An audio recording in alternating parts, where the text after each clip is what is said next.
So, good afternoon everyone. Maidstone United, as I've just mentioned, hosting Hemel Hempstead Town today. They hosted Hemel Hempstead in the first game in front of fans after 18 months away due to the pandemic back in October 2021. Myself and Nigel Seeger were on the wheels of steel that day, and as luck would have it, almost 2.5 years on, we're still together, back to square one, with just as much optimism now as we had then. Sums up the club at the moment too. Not a lot has changed, bar that often, well, now and again, talked about historic and continuing cup run. But it's bread and butter time once more, folks. Yes, none of your fancy cup trimmings today, people. 2 West Country home wins in a row, and now the Tudors come to town. So, Nigel, what will we be served up today at the Gallagher? Will it be the smell of burnt toast, or a banquet that Henry VIII would be proud of? You'll have to be going some to reach up there. So he takes a couple of yards. Fowle misses the header. Tanger gets the header. Jai chips up the left-hand side. Fowler's got quite a lot for Livy there, and he's broken it through to Rush, who is brought back by Paternoster. And not baying for blood for a red card. I think there was cover there, wasn't there, Nigel? Yeah, I think there was. I think the referee's just going to give a yellow card here. The irony of Maidstone being at home for so many of the matches of the run-in between now and April 20th, the fact that Fowler is taking Falevi's shirt off of him, that he can't then chase that ball down, and Coverland comes away with it. Slough have equalised at Torquay, and in the FA Trophy, Barnet lead at Welling. Fowler's possession 30 yards from goal. He's got runners all on the right-hand side. Corn is one of them. Brown is another runner, but Corn is looking to his left instead. And he finds Reynolds over there taking on Mackenzie. Back to Corn. That's the ball inside to Berkeley Agapong, manages to flick it over to Fowle, who is flagged offside. It's straight at King and it's saved, remains goalless. But Fowle, for a moment there, Nigel, got the Stones' hopes up, but flagged offside. Yeah, almost entertainingly from the referee on this side. Flag went straight up there. He did look just that half a yard offside, but good promising build up again there for Maidstone. So we're level in those stakes, but it's still level on the pitch as Corn puts the corner in, goes all the way to the edge of the box. Bone is trying to close it down. It might be 2-2 at the back if they get the run right, but it's a terrible touch from Mackenzie. Tanger clears well. Fowle challenging on the far side, is onside, has a bit of Paternoster's shirt. King clears away, only as far as Berkeley Agapong. King off his line, about 45 yards from goal. Tanger takes the touch into the path of Sam Corn, got it on his left foot. Can he get shot away? It's blocked by Paternoster. Shot comes in from Bone, and it's in! Maidstone United have scored, they've taken the lead. And it's one of the Sams, it's Sam Bone, whose shot's driven across goal. There may well have been another deflection that took it in, but in the 33rd minute, Nigel, Maidstone United, a bit later than usual in recent home proceedings, have the lead against Hemel Hempstead. It's Maidstone 1, Hemel 0. Yeah, again a well worked piece of play there. The shot came in, the ball came to Sam Corn, just couldn't get it out from under his feet, but as the ball came into Sam Bone, he just took a strike and it found itself into the bottom right-hand corner. And it's the Maidstone that find themselves in the lead. Back on the score sheet again for the first time, I think, since Torquay. I might be wrong, there might have been another one in there as well. I will triple check as Brown has Jacob Berkeley Agapong in between two Hemel players who is unable to get away from Tanger there, who's managed to sweep up and help him out there. Fowler in the centre circle switches the play to Greenwich on the left hand side. His ball up the channel to Mo Fowle. His flicked header inside to Rush, and he can only volley it towards the goal mouth, and Craig King very grateful to receive that one there. And a lot of inter sort of changing of positions.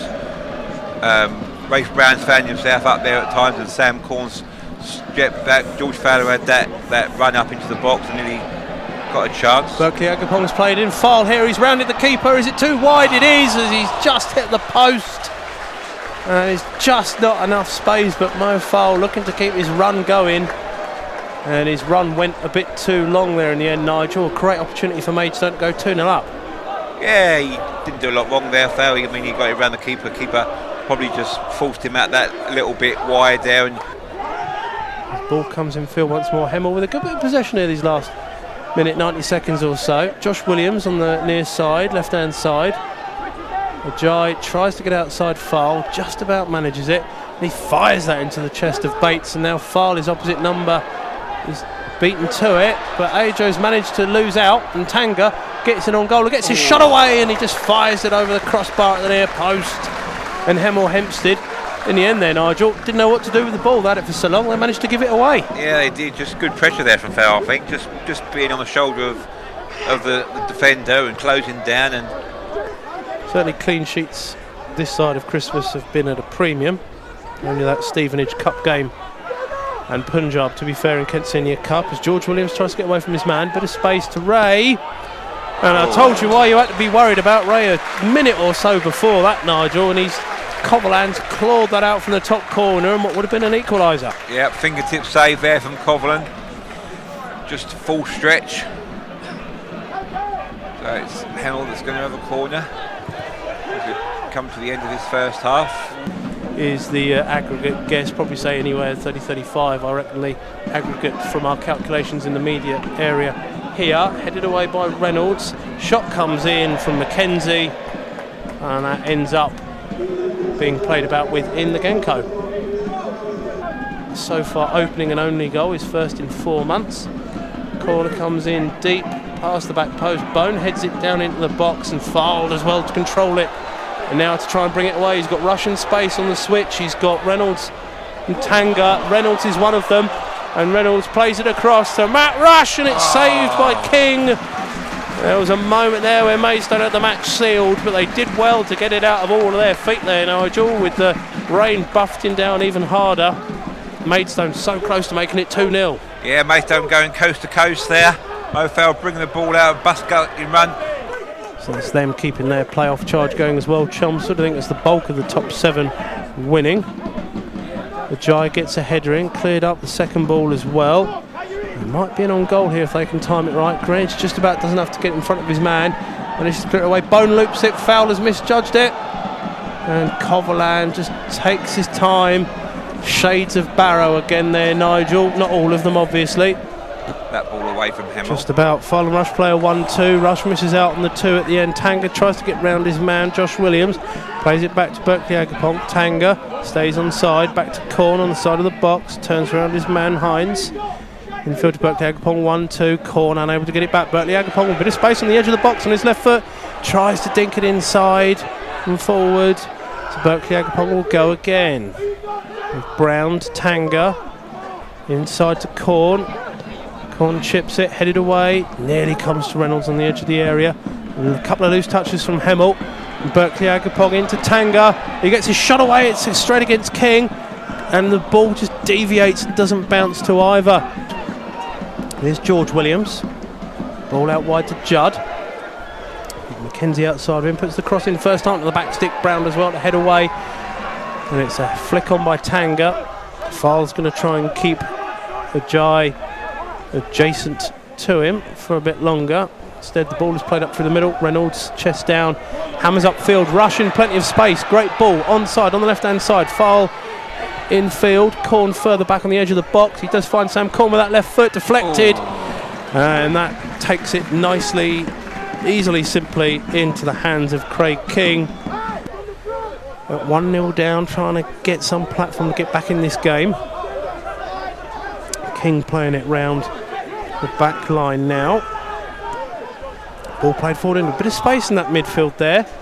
George Williams, a lot of space to run into. Berkeley Agapong can't keep pace with him. George Williams does shoot, it is deflected, and then it's finally palmed away by Lucas Coverland, with most likely, Nigel, probably just as less aesthetically pleasing save from the first half, but possibly a more important one than that one from the first half. To get himself in that position to try and get that equaliser, deflected on a couple of occasions by defender ankle and Coverland wrist. Corner comes in into the 6-yard box, and Judd is underneath it. And there's a goal line scramble, and Judd has somehow missed from the cumulative distance of about a yard, and he's fired it into the Genko partition patch there. And that is not a patch on any miss I've seen for quite some time. How on earth, Nigel, has that not gone in for an equaliser? So it's a Jai being taken on by Corn, furthest man forward. Ball played forward. Fowle has managed to sweep it back in field. Touch forward. Hemel still with the ball with Hines somehow after 4 or 5 other touches. Hines plays it out to the left-hand side. Cross played to the back stick. Coverland has to palm it away. Only as far as Bates. He's hardly mastered that one. He's put it over the bar. He's put it over the bar. Hand side to Josh Williams. Goes past Dooku. Ball in. Fowler with another touch. Reynolds heads it up field, but not very far, and as far as Judd. Ball clipped into the area, and he gets a header on this one, and Coverland does well to save it. Simple enough header. It was Maidstone who were caught cold for a moment there, and that free kick just wide with the aid of a deflection. Lots more goals gone in everywhere else. Lots of late drama. We'll bring that to you when we can. Headed away from the near post by Reynolds.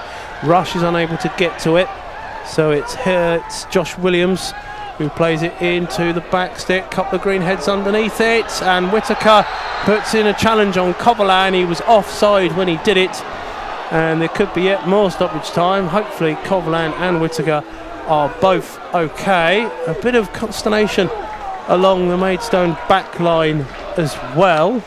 Arrive on the edge of the box, because that's where pretty much everybody is congregated. It goes up into the night sky. Corn with a little push on the back from Hill. Bone heads it out wide to the left, where Judd meets it. Reynolds blocks it. Judd still has possession on this near side, right hand side. Cross is delayed by Ray. Rush chasing him down. Reynolds trying to block Judd now. Played further infield to Bates. Played further back line to the furthest outfield player back in Josh Williams. Can't get past his man though. And Dooku unable to get a second touch on that ball. Ball played into the mix. Headed away. And they're coming forward, and the strike comes in, and the equaliser is there. And it is George Williams in the 96th minute who has equalised, and Maidstone have finally been caught cold this afternoon. The ball is broken to George Williams, and the man who lobbed Hadler on the telly at Boreham Wood, he's gone and punctured the heart as he's punctured the defence, and equalised there in the 96th minute as Maidstone United are pegged back. 6-0 St Albans have finished against Taunton. Braintree have finished 1-0 at Chippenham. Sam Corn will send this free kick in. Reaches the near post, it's flicked away. Gurung avoids the bounce, heads it against Whittaker. Bone with a possible handball. Corn 25 yards from goal, gets it out wide to Dooku. He drills it into the side netting, and for a moment there, headlines were writing themselves there for Manny Dooku. 99th minute, still plenty of time left in front of the Maidstone coaches, who are unable to control it and keep it in. Gurung plays a 1-2 with Fowler, back line to Bone. Here's Greenwich, probably in the last minute or so, with Brown, who's playing it back to Corn. On halfway though, Maidstone need it forward. Balls forward, cleared away. Have it under control with Oyinsen. Gurung with a foul, it's given away. Here comes George Williams now. A match equaliser, what else can he do? Gets it out to the left hand side to Caelan Hines. To George Williams once more, he gets his shot away, and it's just wide of the far post. Referee looking at the watch. Is there time for one last attack here for Maidstone, or will the referee blow up as soon as his ball is airborne? Looks likely, and that is there he goes. The case. So Maidstone United have dropped 2 points here this afternoon. It was going so well with Sam Bone's strike in the first half, giving them the lead, and until that very long stoppage for Michael Falevi and his head injury, who we wish all the best and make sure he recovers, George Williams from that restart seemingly managing to find an equalising goal